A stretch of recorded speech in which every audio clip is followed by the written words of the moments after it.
Eu saúdo a todos com a paz do Senhor Jesus. Nós vamos proceder com o clamor nesta hora.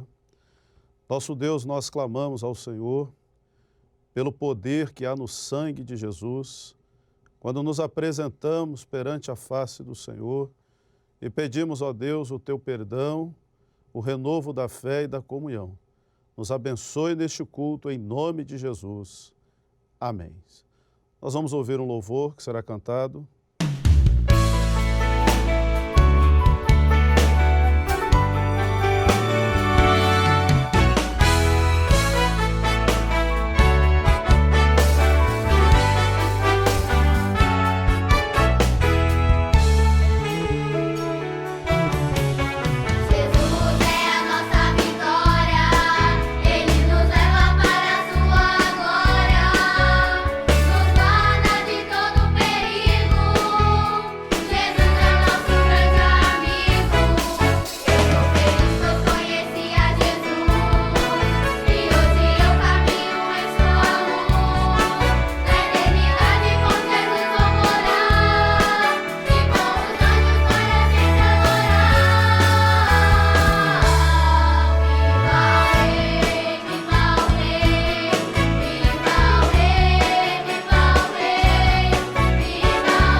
Meus irmãos, nós vamos proceder com a leitura da palavra do nosso Deus, que está no livro do profeta Isaías. Isaías no capítulo 9 de Isaías, no versículo 3, que nos diz assim a palavra: Tu multiplicaste este povo, a alegria lhe aumentaste, todos se alegrarão perante ti, como se alegram na ceifa e como exultam quando se repartem despojos. Louvado seja o nome do Senhor. Queridos, nós estamos vivendo um momento muito especial na vida, nesse tempo profético, na vida da igreja. E é importante nós contextualizarmos aquilo que aprendemos no domingo que passou. Nós estudamos sobre o livro do profeta Isaías no capítulo 6, que fala da morte do rei Uzias, e quando exatamente naquele ano, ou seja, em um tempo, o Senhor leva o profeta ao templo. E quando ele vai ao templo ali, ele teve uma visão gloriosa, o Senhor falou com ele, e ali Isaías ele dá início a um, podemos dizer assim, um chamado profético, um profeta que seria muito importante na vida daquele povo naqueles dias e muito mais na vida da igreja que nasceria com o advento da vinda do Senhor Jesus. Então, a palavra aqui ela fala do poder de Jesus, o que representaria Jesus na vida desta igreja. Então, ao longo da história da igreja, ao longo da história da humanidade, Deus o Pai, ele prepara todo o ambiente e dentro desse ambiente, todo o Velho Testamento, ele faz referência a esse projeto. Mas fica evidente aqui no profeta Isaías, porque o profeta Isaías, conhecido como profeta messiânico, ele fala com muita propriedade do nascimento de Jesus, quem seria Jesus, como é que se daria esse governo. E, meus irmãos, nós vamos ver num segundo momento, Jesus, ele vem, ele nasce, teve uma vida muito simples, até que ele inicia o seu ministério. A palavra nos afirma que foi um ministério glorioso, que não se encerrou na cruz, mas continua nos nossos dias, porque Jesus, ele fez uma promessa para a igreja. Então, ele veio, ele cumpre o seu ministério, num período muito curto, profeticamente também, 3 anos aproximado, e o Espírito Santo vem para, nesta hora, dar sequência a esse projeto. Mas o Senhor, dentro desse ambiente profético, o Senhor tem nos chamado a atenção para entendermos que o governo nesta hora é do Espírito Santo. O pastor ele tem que estar sob esse governo, e a igreja precisa estar debaixo desse governo.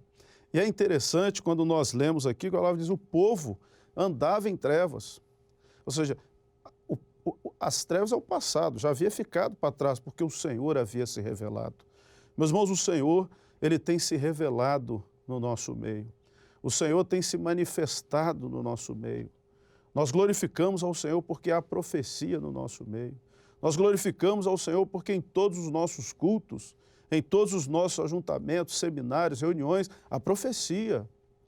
E a palavra diz que sem profecia há corrupção. Por isso que o povo nos dias de Uzias havia se corrompido. Eles já não iam ao templo, mas eles iam a Uzias. E por certo, Uzias fazia de tudo para estar bem com o povo. Na verdade, não corrigia, não estimulava o povo a ir ao templo, já não estava atento à profecia, não estava atento à voz do Senhor, mas havia profeta. Então a palavra diz que o trono de Uzias estava vazio. E com esse trono vazio, Isaías vai ao templo. E quando ele vai ao templo, a palavra diz que ele viu o Senhor num alto e sublime trono. Ou seja, o Senhor Jesus, ele profeticamente diz, o reino dele não é para esse mundo, mas é um alto e sublime trono. Ele ocupava esse trono. O que nós precisamos entender nesta hora, o Senhor, Ele quer ocupar o trono. Ele quer ocupar na sua vida aquilo que é o lugar que cabe somente a Ele, pois só Ele pode dar a vida eterna ao homem. Então, o texto aqui, Isaías, ele já começa a falar de um tempo que estava muito distante dele. Mas o povo que andava em trevas viu uma grande luz. Né? E o Senhor começa então agora a direcionar esse povo, como o Senhor tem direcionado. Né? O Senhor tem direcionado essa igreja, o Senhor não tem deixado ela perder a direção. Então o texto, a palavra diz assim, tu multiplicaste este povo. O Senhor, é Ele que tem levado a igreja a um crescimento, em todos os aspectos. O seu crescimento espiritual, o seu crescimento no número de salvos, e nós temos visto isto. Né? Então, a alegria ele aumentaste, ou seja, a presença do Senhor nos traz alegria. A presença do Senhor enche o templo. A presença do Senhor é mais do que suficiente na nossa vida. Né? Então, todos se alegrarão perante ti, ou seja, a alegria naqueles que estão diante do Senhor. O irmão pode estar nos ouvindo por diversas plataformas, na verdade, YouTube, seja pela Rádio Manaim, pela TV Web. Meus queridos, a comunhão é a mesma, porque estamos diante do Senhor. A revelação, ela rompe as fronteiras, ela não está estática a um grupo apenas, mas ela está aonde o Senhor está. Então, todos se alegrarão perante ti, como se alegram na ceifa, assim, na colheita. Nós estamos nos alegrando porque já temos colhido. Batismo com o Espírito Santo, a salvação, os dons espirituais, a comunhão no corpo, mesmo estando distante uns dos outros, nós vivemos o mesmo corpo, a mesma comunhão. Tá? E como os últimos quando se repartem o despojo. Havia colheita e depois eles repartiam de igual para todos. Nós temos repartido também. O alimento é a palavra revelada. O alimento vem. Gostaríamos aqui de abrir um espaço para dizer uma coisa. O culto profético hoje da igreja é a escola bíblica dominical.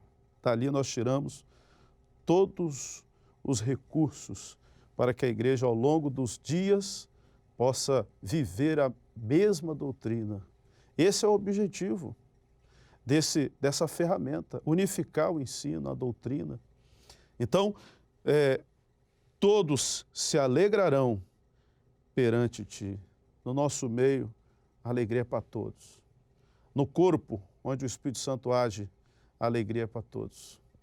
Lá no capítulo 6, Isaías, ele diz que o Senhor encheu o templo, né? O seu trono, do seu alto e sublime trono, ele encheu o templo. Finalizando, querido, só o Senhor é suficiente. Quando o Senhor habita na minha vida, quando o Senhor habita no seu coração, não há tristeza. Né? Não há morte, não há engano, não há sombra, não há variação, não há dúvidas, porque o Senhor é suficiente.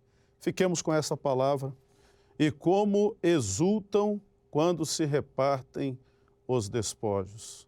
Queridos, nós estamos encerrando esta mensagem e gostaríamos, antes de orar, dizer uma coisa: a igreja vive esse momento. Nós já colhemos, nós já temos o Espírito Santo, nós já temos a luz, já temos a revelação, e é momento de repartir os despojos.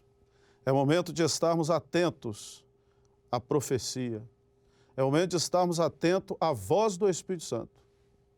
Nós vamos orar nesta hora, glorificando ao Senhor. Senhor Deus e Pai, nós louvamos ao Teu nome e Te bendizemos por esta bênção, porque, ó Deus, na nossa vida, a revelação está superior aos nossos conceitos, às nossas vãs filosofias. Senhor, o Senhor tem sido conosco, tem nos abençoado. Agora pedimos, recebe o nosso culto, a nossa adoração. Nós oramos em nome de Jesus. E em Teu nome dizemos que o grande, incomparável e eterno amor de Deus o Pai, a graça maravilhosa, salvadora e redentora do Filho, o Senhor Jesus, e a comunhão do Espírito Santo repouse sobre esta igreja, todo o povo de Deus, agora e para todo sempre. Amém.